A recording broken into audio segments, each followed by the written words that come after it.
Talagang seryoso po ito, mga kababayan, kasi nag-warning na si Armed Forces Chief of Staff General Romeo Browner. Pinaganda na po yung ating armed forces. Ang ating bansa niya inevitably involved if Taiwan invaded. Ang dami kasi po na mga kababayan natin nagtatrabaho sa Taiwan. Tuloy-tuloy po ang military build-up ng China sa paligid ng Taiwan. At hindi natin nababasa yung isip ng China, baka idamay na rin po tayo. 5 signs China is preparing to invade Taiwan. Na malamang sa malamang, mga kababayan, ito rin yung information na nakikita po ni General Browner. Kaya walang tigil po sa kanilang gray zone tactics dito sa West Philippine Sea para mapagod tayo. Hindi man tayo po mapapagod kasi determinado yung ating armed forces to nagbabagang mga balita at pagtalakay sa mga isyu ng lipunan. Bulsa! Opinyon, banat at paglalantad sa katotohanan. Bulsa! What you see is what you get. You decide. Joke time muna tayo. Kailangan i-enjoy natin yung mga araw kasi delikado yung future natin. Baka magkagira na po. Grabe ka naman niya, Mr. Maravillas. Naghanda na po yung ating armed forces sa possible conflict sa Taiwan. Yun ang pag-usapan natin, mga kababayan. Ako pala si Dante Maravillas, broadcaster vlogger from the province of Albay, Bicol. Padala po ito ni Victor Belen. Taga rito lang pala sa amin, no? Nanonood din sa atin, mga kababayan. Ang titulo ng kanyang kwentong katatawanan, Sino yung mahina ang ulo? Ngayon, isang hapon, tinawag ng tatay yung kanyang anak. Inutusan po, sabi ng tatay, "Nak, alika nga, diligan mo yung halaman doon sa labas." Sagot ng anak, "Tay, umuulan na po." Sabi ng tatay, "Hina naman ang utak mo. Di magpayong ka."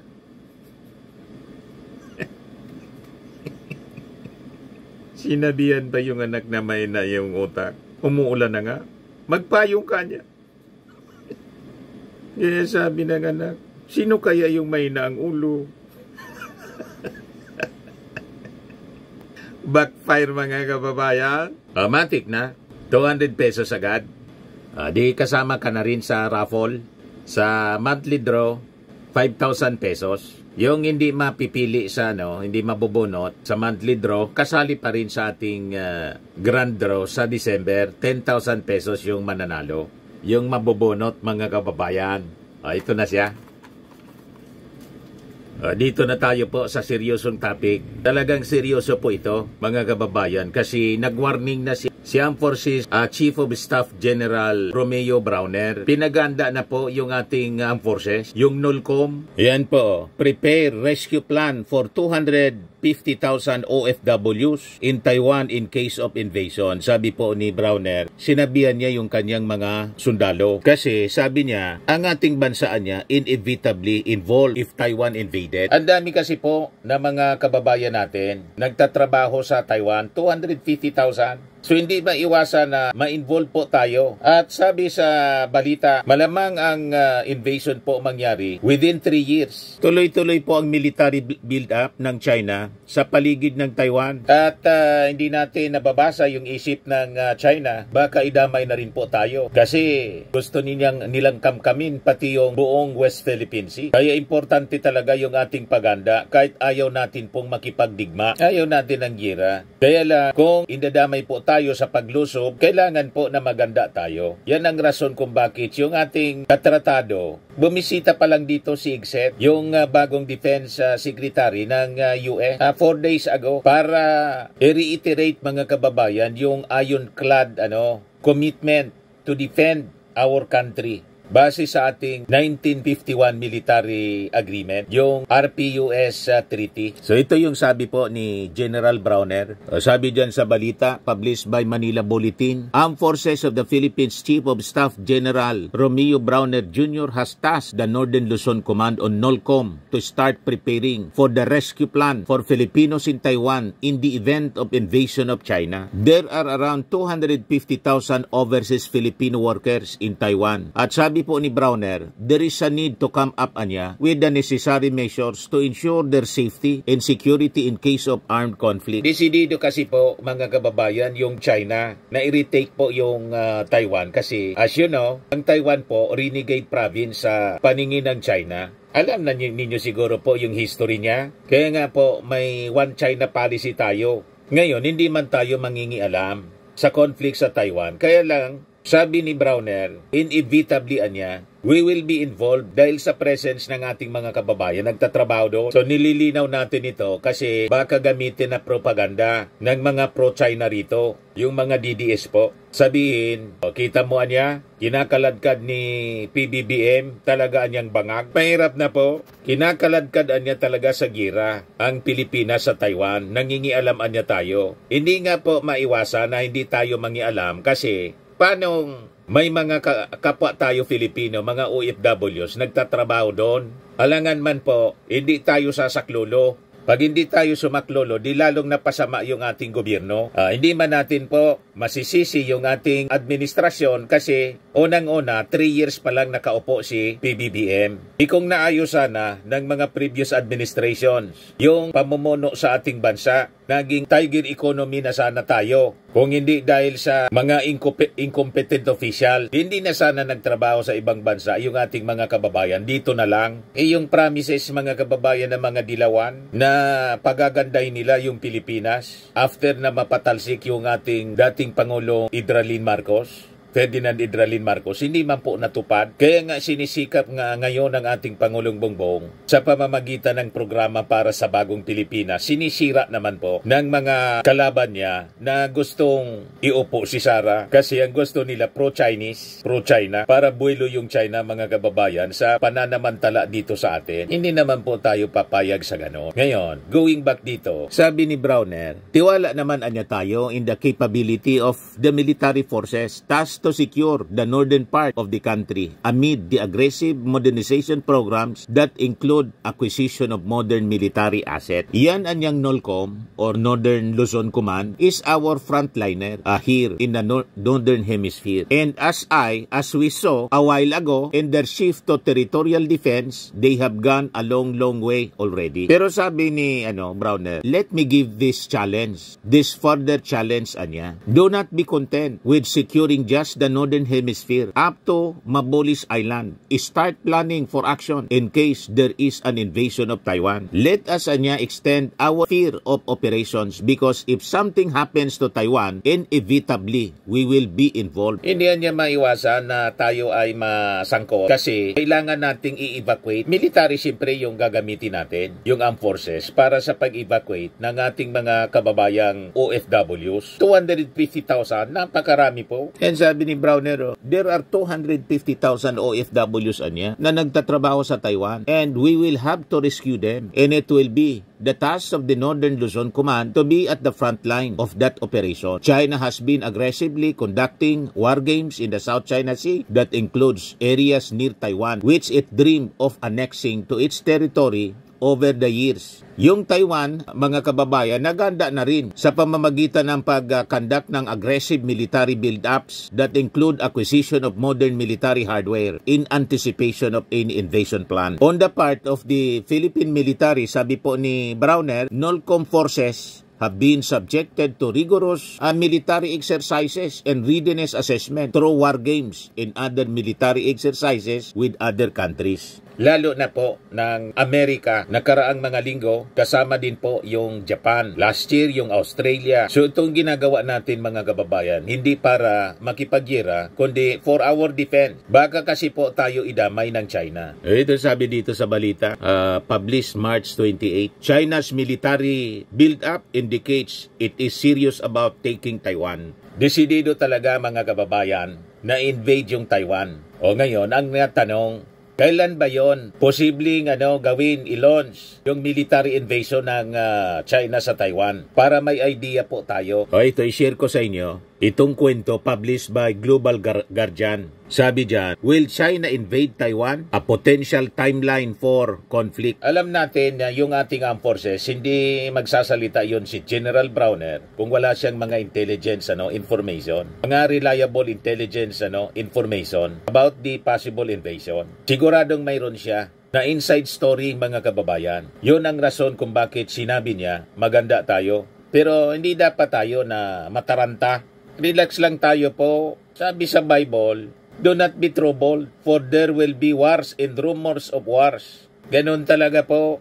This is prophecy, unfolding prophecy, mga kababayan. So kahit ayaw natin, kailangan nating maganda kasi hindi natin mababago ang magiging direksyon ng destiny ng mundo as prophesied in the Word of God, that there will be wars and rumors of war. Habang papalapit tayo, mga kababayan, sa panahon na pagsalubong natin sa mga believers lang yon. Malapit na nating salubungin, mga believers, ang pagbabalik, the second coming of our Lord Jesus Christ. Kaya Satan is working overtime. Tingnan ninyo ang sasama ng ugali ng mga tao ngayon. Tingnan na lang ninyo ang ugali ng mga DDS. Confirm po ang prophecy. Kaya ko hindi ko na pinapatulan yung mga paninira ng mga DDS na pro-China. Ang China po ang simbolo dragon. Ang dragon po is another name for Satan. Goddess po.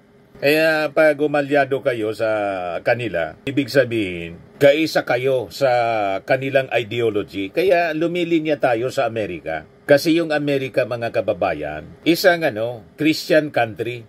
Kauri natin. Tama po? May takot sa Diyos, lalo yung bagong leader natin si Trump, bagong leader ng Amerika, di ba? Pati yung pag-aaral ng Bible, mga kababayan, Bible study, yung prayers in public, pag-pray in public, binalik niya po.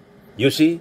So tama lang na tayo umalyado, mga kababayan, sa Amerika kasi kauri yung ideology ng Amerika, democracy. Katulad po natin. O ngayon, dito sa timeline po tayo of the possible invasion. Sabi dyan, kailan ba yung China posibleng i-invade yung Taiwan? Yan ang Taiwan, mga kababayan. Sabi dyan, timing and probability of conflict, a closing window. Based po sa study ng mga military expert, ito yung tinatawag na potential flashpoints. So between 2024 and 2028, sabi dyan, in a webinar on the Taiwan question, from Global Guardian, senior intelligence analyst Sev Feintak noted the following trigger points for a China-Taiwan conflict. So sabi dyan, in 2025, when Taiwan's military predicts China will be ready to invade, the year 2025 is marked by strategic significance as Taiwan's military predicts that China could be prepared to execute an invasion by then. This projection underscores the importance of assessing the geopolitical landscape during this period as the perceived readiness of China could influence regional dynamics and prompt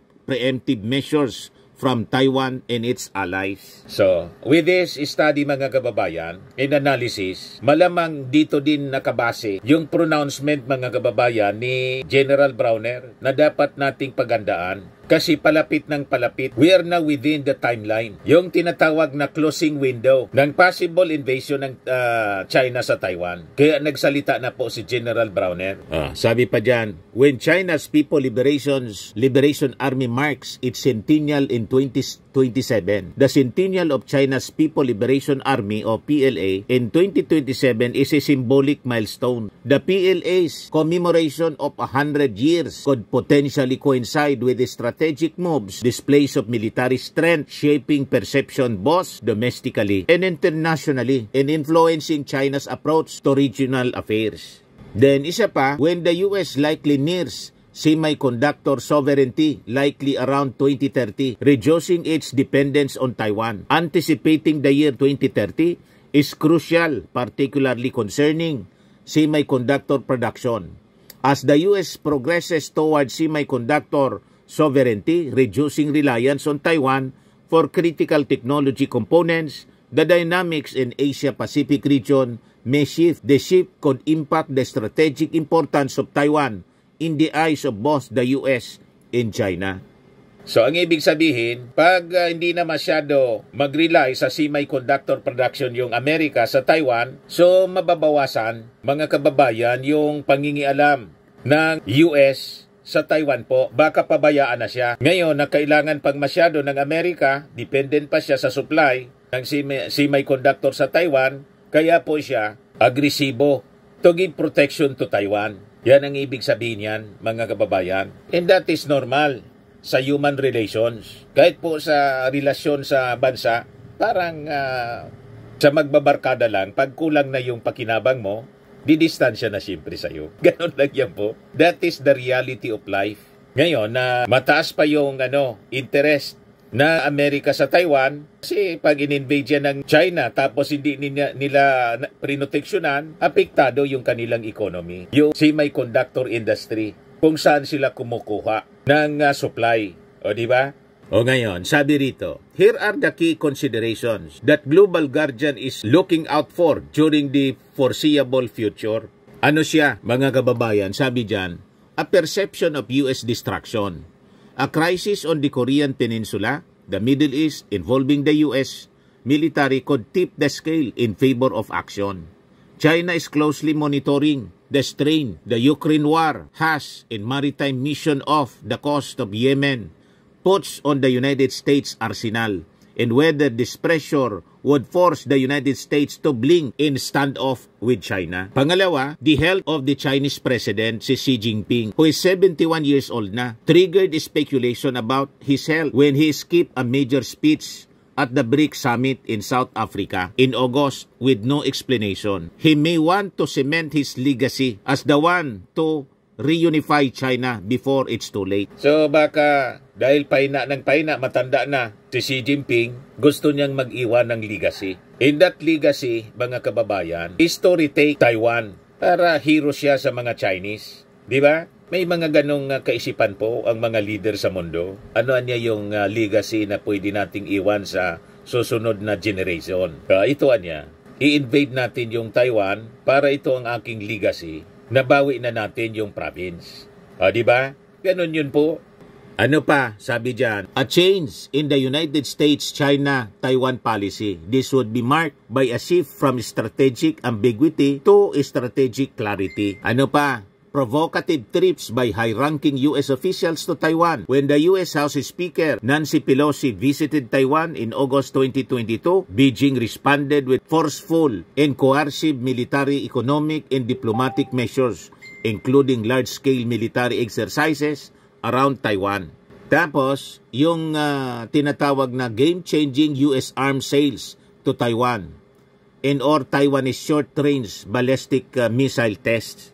So yun ang mga conditions, mga kababayan, na binabantayan ng mga military analyst. Tinitingnan nila na mga possible flashpoints. O ngayon, i-share ko itong mga signs that China is preparing to invade Taiwan. So magkalima po na mga tanda. 5 signs China is preparing to invade Taiwan. Na malamang sa malamang, mga kababayan, ito rin yung information na nakikita po ni General Browner. Kaya lang, siyempre, hindi man niya pinapaliwanag sa publiko para hindi po ma-alarm. In fact, sabi niya, hindi man niya sa ako nagiging alarmist, but we have to prepare. Yan ang sinabi niya kahapon po. Iba kasi kung tayo yung nagdi-discuss kaysa sa mismong Armed Forces Chief of Staff, tayo pwede nating pag-usapan ito in public. Anyway, na-publicize na din po siya. Pinablish ng Yahoo. So sabi dito po sa report ng Yahoo, US intelligence suggests Xi Jinping has instructed its military to be prepared to make a move by 2027. And Xi, the most powerful Chinese leader since Mao Zedong, views retaking Taiwan as part of his political destiny. As such, many observers think it is a question of when, not if, he makes his move. So it is just a matter of time, mga kababayan. Pero sigurado, nagagawin ito, mga kababayan, na Xi Jinping. Yan ang paniwala ng mga analyst. Base sa intelligence information na nakukuha ng Amerika, ito yung mga signs. Magkalima na mga signs that suggest China might be preparing to make a move on the island. Ang una, yung tinatawag na gray zone warfare. Parehas yung ginagawa dito sa West Philippine Sea. Ginagawa ginagamitan tayo ng gray zone warfare. Naririnig natin ito kay Commodore J. Tariela. You see? Yun din ang ginagawa mga kababayan sa Taiwan. So kung ginagamitan po yung Taiwan ng gray zone warfare at tayo dito ginagamitan din, di ang ibig sabihin talagang dapat maganda rin tayo. Kasi ang ibig sabihin yan, baka tayo po ay idamay. Kaya pinoposisyon na natin yung mga Typhoon missile. Dadagdagan daw, sabi ni General Browner. At sabi po ng ating armed forces, the more the merrier niya. Yung tinatawag na deterrence. Kasi pag nakaposisyon po tayo ng deterrence warfare, kaya nga ang tawag deterrence, magdadalawang isip po ang China na idamay tayo kasi nakaposisyon tayo side by side with America and Japan and Australia. Yung mga tinatawag na like-minded nations. Kaya tama yung mga strategy na ginagawa po ng ating Pangulong Bongbong. Kaya i-support natin po yung ating Pangulong Bongbong at kung sino yung endorse niya sa pagkapangulo sa 2028. Huwag dapat po ang pro-China. Kaya ginagamitan tayo ng mga propaganda kasama dito sa strategy nila. Yung sa 5 na signs. Yung propaganda po, unahin natin itong tinatawag na gray zone warfare.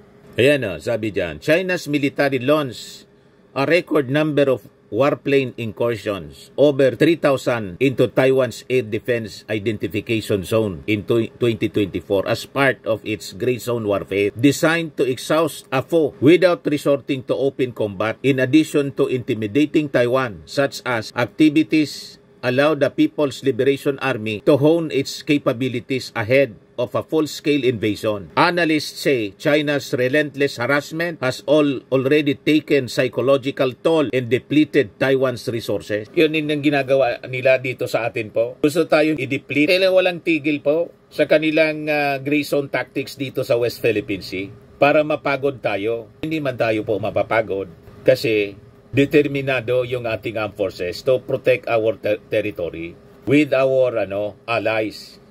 Sinimulan pa nga lang po yung bagong military exercises. Kaya sunod-sunod na po yung military exercises natin with our military allies. So tama lang po itong ginagawa ng ating bansa. Nagre-ready sila, nagre-ready din tayo. Pag hindi tayo mag-ready po, lalamunin tayo ng China. Payag kayo sa ganon? Pangalawa na ginagawa nila, coercive tactics.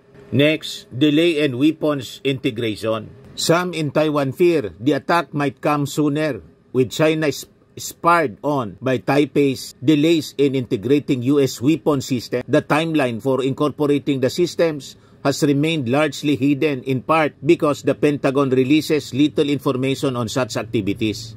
And unsurprisingly, Taiwan is reluctant to advertise such hold-ups to China. But in order to deter Beijing, many in Washington and Taipei have focused on defenses such as the Harpoon anti-ship over-the-horizon missile system, given the likely central role of the Chinese Navy in an invasion. Next is propaganda. A constant barrage of propaganda and disinformation is another weapon that China is using against Taiwan. Ganun din po ang ginagawa dito sa atin. May latest na nga po na propaganda na naman, yung China. Ayan po, ngayon pa lang, China warns Chinese citizens over unstable public security in the Philippines. Sinisiraan po tayo. Siguradong gagamitin na naman po ito na propaganda ng mga local agents nila rito, yung mga DDS vloggers.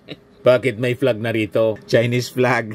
Yung state visit kasi ito, 2018, panahon ni Digong. State visit ni Xi Jinping. Yan ang ginamit na photo. Chinese flags wave with Philippine flags along Roas Boulevard in Manila on November 19, 2018 ahead of Chinese President Xi Jinping state visit in the country. Ayan ang balita dito ng ABS-CBN. The Chinese Embassy in the Philippines on Tuesday issued an advisory for Chinese citizens in the country over what it called an unstable public security. In an advisory posted on its website, the embassy claimed that Chinese citizens and businesses have been frequently interrogated and harassed by Philippine authorities, and security risks faced by Chinese nationals have also increased. The embassy told Chinese citizens in the Philippines and those planning to travel to the country to strengthen security precautions and emergency preparedness and to reduce unnecessary outings. Inaharas daw po, sinisiraan po tayo. Hindi man po harassment ang ginagawa sa mga Chinese citizens. Kung di, yung mga Chinese citizens po, ina-arrest po, hindi hinaharas. Ina-arrest kasi mga spies. Ang gusto nilang mangyari mga kababayan, yung mga spies nila, yan lang na gumala at maniktik, pati sa Palasyo Malacanang, wala lang gagawin tayo, yung mga authorities natin. Sunod-sunod kasi yung arrest na ginawa ng ating NBI at ng PNP. May mga establishments na ni-raid po at doon nahuli yung mga Chinese spies. Kaya sinisiraan po tayo. Inaaras daw. Anong inaaras? Ina-arrest. Kasi gumagawa ng hindi kanais-nais, paniniktik. Kahit kayo dyan sa China, kung may mga Pilipino na ipadala din namin, tapos maniktik dyan sa Beijing, di ba ninyo hulihin? That is a crime. Gumagawa ng krimen yung mga agents ninyo. Tinitiktikan kami rito. Pagkatapos sasabihin ninyo, harassment. So tuloy-tuloy po ang kanilang propaganda. Yun ang ginagawa nila. Ganon din po sa Taiwan. Tapos yung panglima, diplomacy. Yung diplomacy nila mga kababayan, one-sided lang siyempre. Ginagamit nila sa propaganda pa rin yung diplomacy. Tulad ng ginagawa ng mga embassy officials nila. Nagpapakalat ng mga propaganda, mga embassy officials mismo ng China. So huwag tayong pauuto po mga kababayan. Dapat tayo mag-ready. Ayaw nating makipag-away, pero kung tayo po lalamunin, we have to defend. We have to defend our country. Kasi ito yung bansa natin na pinaglaban ng ating mga national heroes. Sa manlulupig di ka pasisiil, sabi sa lupang hinirang. Wala tayong ibang bansa kung di ito po. Kaya po sabi sa lupang hinirang, ang mamatay nang dahil sa'yo. Sa manlulupig di ka pasisiil. So ito yung latest sa ating paganda. Filipino-US Marines kick off 2-week bilateral exercise. Yan o. About 480 Filipino and American Marines are taking part in the Marine Exercises 2025 or MAREX 25 at Camp Iranon in Barira, Maguindanao del Norte from March 31 to April 11. Ito pa, US approves 5.58 billion US dollars fighter jet sale to the Philippines. Parte ito ng ating modernization.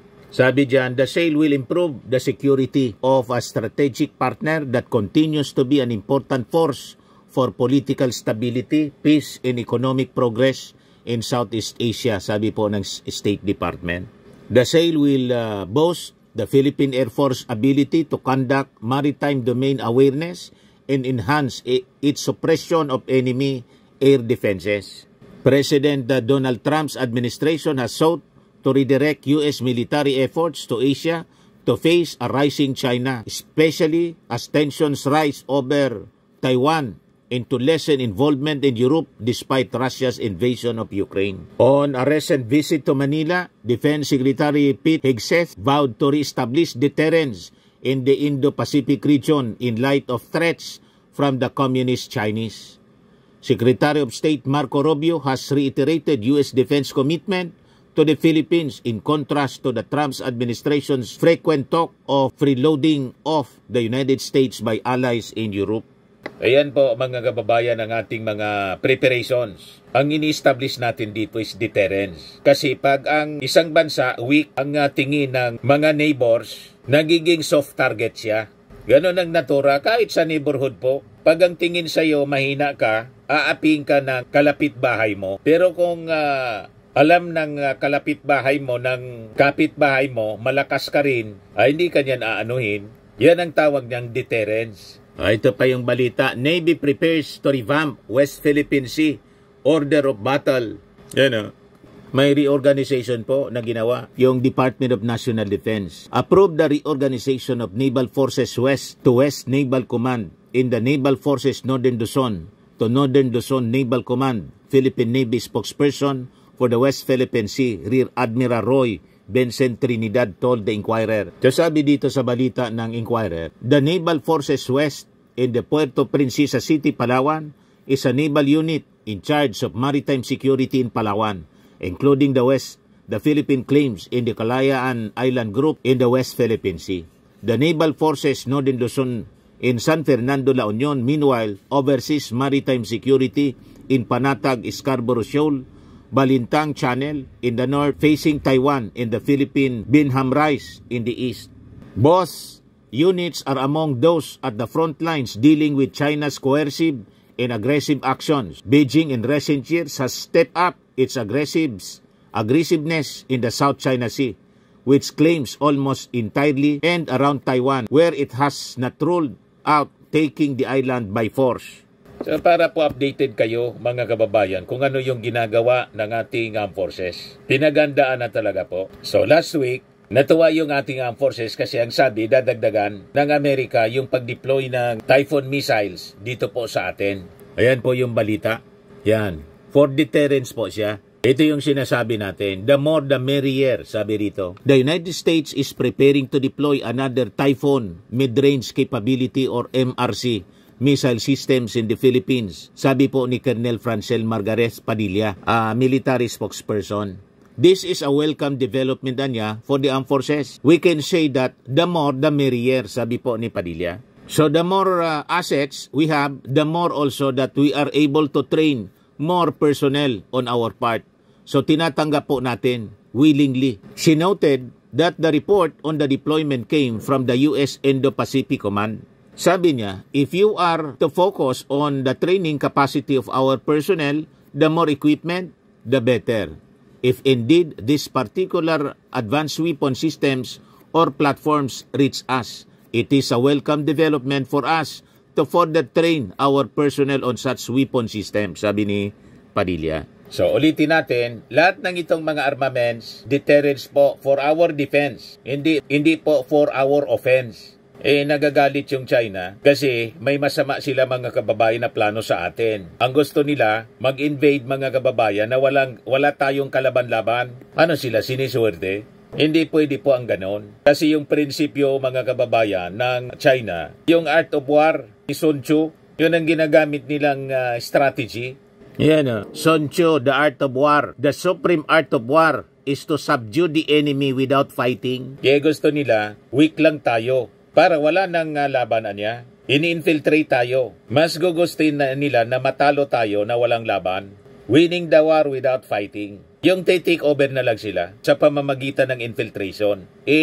Nadali natin yung kanilang mga tiktik. Kaya nagpo-propaganda sila sa atin, laban sa atin. Inaharas daw yung mga Chinese. Anong inaharas? Ina-arrest namin yung mga Chinese spies ninyo. Karapatan namin yon kasi naniniktik kayo sa amin. Yan bang sabi ni Sun Tzu, appear weak when you are strong, and strong when you are weak. Kaya mga kababayan, dinidisplay nila ang kanilang mga armaments para i-intimidate tayo. Hindi man tayo ma-intimidate po kasi may military treaty tayo sa Amerika na mas malakas sa kanila. Tama? Kaya ayaw nilang nangingialam dito yung Amerika sa atin. Pinangingialaman tayo. In 1951 pa yung military treaty. Wala man silang sinasabi noon kasi wala pa silang ambisyon na kamkamin yung West Philippine Sea. Ngayon kasi may ambisyon na sila na kamkamin yung West Philippine Sea at invade yung Taiwan. Wala tayong pakialam sa invasion nila sa Taiwan. Kaya lang ngayon, dahil sa presence ng napakaraming Filipino, dapat na tayo mangialam. Hindi para sumama sa gira, kundi iligtas yung ating mga kababayan. We have to rescue them.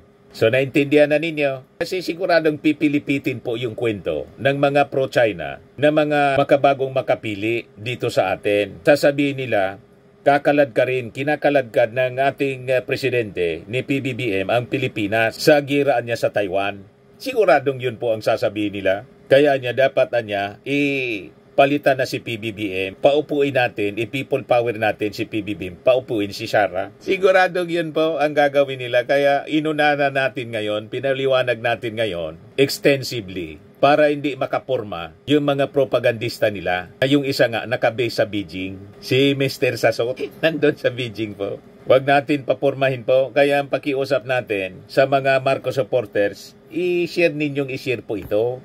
I-viral po ninyo yung ating mga discussions dito sa ating programa sa Bullseye News on the Go. Like, share, and subscribe na rin po sa hindi pa po nakasubscribe. Okay po, mga kababayan. Firmax Firming and Lifting Cream, pinapahid po sa mga pulses in affected area. Mainam po sa paninigas ng mga kaso-kasuan. Ito naman po, Automax Radiant Serum. Sa mukha naman yung application. Anti-aging po siya. You will look 10 years younger than your age. Sa mga cancer patients naman po, baka lang gusto ninyo itong itry. Neng siya Red Mix Fruit Drink. Hindi mo po siya gamot, food supplement siya. Kaya lang, gawa siya mga kababayan sa goji berry. Yung goji berry may anti-cancer properties. O ngayon, yung mga inquiries ninyo, dumiritso na lang kayo sa aming messenger sa Facebook para masagot namin agad. Ayos pa? Ayos na ayos niya, Mr. Maravilla. At sa mga naghanap po ng malinis and spacious fitness gym, pumunta lang po kayo sa aming Colossal Fitness Gym. May Grab Car Rental din po kami. Ito naman po yung bago naming product na binibenta online. Eye Glow Serum, whitening po siya. Tingnan ninyo yung epekto sa aking anak na architect before and now. Yung mga inquiries po ninyo, dumiretso na lang kayo sa kanyang Facebook account, Riz Maravillas.